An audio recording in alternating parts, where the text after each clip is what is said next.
اعتزاز صاحب کو ریکویسٹ کی تھی، بلکہ وہ خود کرنا بھی چاہ رہے تھے اور ہم نے بھی کہا، اور ہم ان کے میں پھر سے کہتی ہوں شکر گزار ہیں کہ وہ ہمارے لیے وہ آئے ہیں، عمران خان کے بھی آئے ہیں، ہمیں سپورٹ کرنے آئے ہیں، اور ابھی بھی سپورٹ کرتے وہ ہمیشہ ہمیں جب کوئی مشورہ چاہیے ہوتا ہے ہم اعتزاز صاحب کے پاس جاتے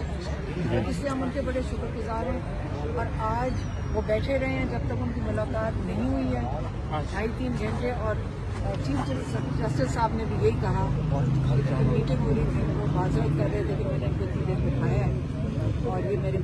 ہمارے سارے پاکستان میں ہم ان کو بہت بڑا مانتے ہیں چیف جسٹس نے بھی یہاں، کیونکہ دیکھیں یہ وہ ہیں جنہوں نے لاز موومنٹ ہے، جوڈیشری کے ٹیم کا ایک ٹرننگ پوائنٹ تھا، تو اس لیے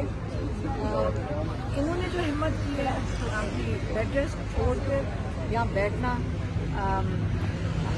ہمیں بڑی تسلی دی ہے، اور ہم بڑی اب کیسز جو لطیف کوچا صاحب والے کیسز سارے افزاز وسیم صاحب دیکھ لیں گے، یہ نہیں ہے، یہ صرف اس کیس 2023 کا کیسے سیپریٹ پٹیشن ایک میری بہن کی طرف سے گئی ہے جس میں بنڈاری صاحب ہیں،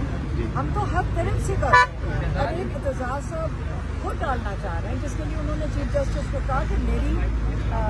میں نے وہ لینی ہے، پاور آف اٹارنی لینی ہے، میں نے آخر میں ملاقات کو بتا دی، عمران خان صاحب سے ملاقات کے حوالے سے جو بات بتا رہے یہ ابھی وہ کہہ رہے ہیں، ابھی ہمیں نہیں پتا، اس وقت بات نہیں ہوئی ہے، ابھی آپ کے میرے میں نیاز اللہ نیازی صاحب پیچھے آئے ہیں اور انہوں نے آگے کہا ہے کہ شاید وہ کہہ رہے ہیں کہ میں ججز پتہ نہیں کچھ کہہ رہے ہیں، کلیئرٹی نہیں ہے، اسے میں کوٹ نہیں کر سکتی، پہلے بھی میں نے اٹ مین کل جو کیس لگنے جا رہا ہے اس میں فیصلہ جو ہے ملاقات کے حق میں آ جائے گا،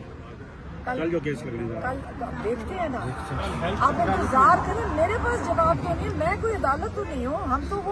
ہم تو پٹیشنر ہیں، جس نے پیغام دیا ہے آپ دیکھیں ہر چیز، اب ہمیں کل کا انتظار کرنا پڑے گا، کل کے لیے انتظار کرنا پڑے گا، اب دعا کرنی پڑے گی کہ کل تک